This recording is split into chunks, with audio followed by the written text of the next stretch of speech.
నీ best friend డబ్బుల కోసం నిన్ను కోర్టు వరకు లాగితే నువ్వేం చేస్తావు? ఇప్పుడు స్టోరీలోకి వెళ్దాం. పూర్వకాలంలో ఒక విశాలమైన రాజ్యంలో వ్యాపారం, న్యాయం, నమ్మకం ఈ 3 విలువలకు చాలా ప్రాధాన్యం ఉండేది. ఆ రాజ్యంలో ఇద్దరు వ్యాపారస్తులు ఉండేవారు. వాళ్ళు పేరు కోసం కాదు, డబ్బు కోసం కాదు, కానీ ఒకరిపై ఒకరికి ఉన్న నమ్మకం కోసం ప్రసిద్ధులు. చిన్ననాటి నుంచే స్నేహం, కలిసి ఎదిగిన జీవితం, కలిసి కష్టాలు చూసిన రోజులు. వ్యాపారంలో లాభం వచ్చినా నష్టం వచ్చినా ఇద్దరు సమానంగానే పంచుకునేవారు. డబ్బు కన్నా స్నేహమే గొప్పదని వాళ్ళిద్దరి నమ్మకం. అలాంటి స్నేహంలో ఒకరోజు అనుకోని సమస్య ఎదురైంది. ఇద్దరిలో ఒక వ్యాపారి తీవ్రమైన ఆర్థిక కష్టాల్లో పడతాడు. వ్యాపారం ఆగిపోవడం, అప్పుల ఒత్తిడి, ఇంట్లో బాధ్యతలు, రాత్రిళ్ళు నిద్ర రాని పరిస్థితి. ఎవరిని అడగాలి, ఎలా అడగాలి అని మనసులోనే పోరాటం. చివరికి తన ప్రాణ స్నేహితుడినే ఆశ్రయిస్తాడు. భయంతో కాదు, అత్యాశతో కాదు, కేవలం నమ్మకంతో. ఒక ఉదయం ఇద్దరు కలిసి నడుస్తూ ఒక చెట్టు కింద ఆగుతారు.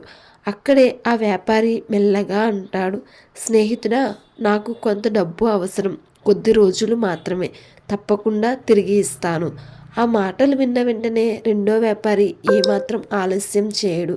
మన మధ్య లెక్కల అవసరమా, స్నేహంలో మాటే చాలు అని చెప్పి తన దగ్గరున్న డబ్బు తీసి అక్కడే అతని చేతిలో పెడతాడు. ఏ రాత లేదు, ఏ సాక్ష్యం లేదు, ఏ ఒప్పందం లేదు. ఉన్నదంతా ఒక చెట్టు, 2 మనసులు, ఒక నమ్మకం.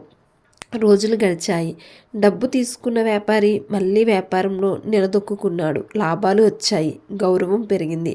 కానీ మనిషి మనసు మారుతుంది. డబ్బు వస్తే అహంకారం వస్తుంది. కొన్ని నెలల తర్వాత డబ్బు ఇచ్చిన వ్యాపారి తన అవసరం కోసం వినయంగా అడుగుతాడు, స్నేహితుడా, ఆ రోజు నీకు ఇచ్చిన డబ్బులు ఇప్పుడు నాకు అవసరం ఉంది అని. ఆ క్షణమే స్నేహం ముఖం మార్చుకుంది.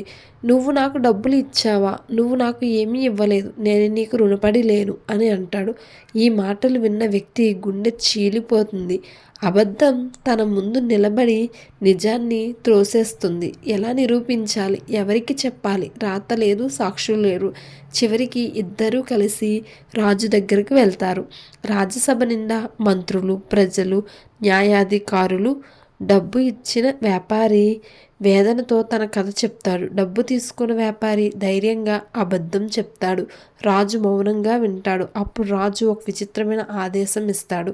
నువ్వు ఎక్కడైతే డబ్బులు ఇచ్చావో ఆ ప్రదేశానికి వెళ్ళి ఒక గుప్పెడు మట్టి తీసుకురా అని. సభ అంతా ఆశ్చర్యం. ఆ వ్యాపారి ఏ మాట అనకుండా ప్రయాణం మొదలు పెడతాడు.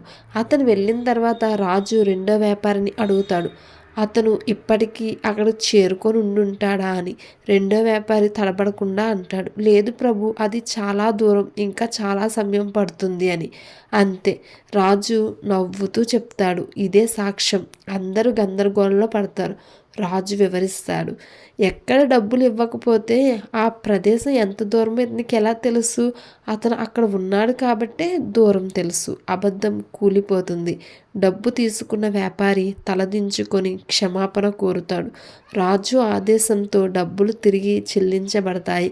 కానీ స్నేహం మాత్రం అప్పటికే చనిపోయింది. ఈ కథ మనకు చెప్పేది ఒక్కటే, డబ్బు పోతే మళ్ళీ వస్తుంది, కానీ నమ్మకం పోతే అది తిరిగి రావడం చాలా కష్టం.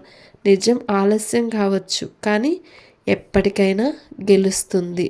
స్నేహాన్ని పరిరక్షించేది డబ్బు కాదు, డబ్బు వచ్చిన తర్వాత మారే మనసు. స్టోరీ నచ్చినట్లయితే ప్లీజ్ లైక్ అండ్ సబ్స్క్రైబ్.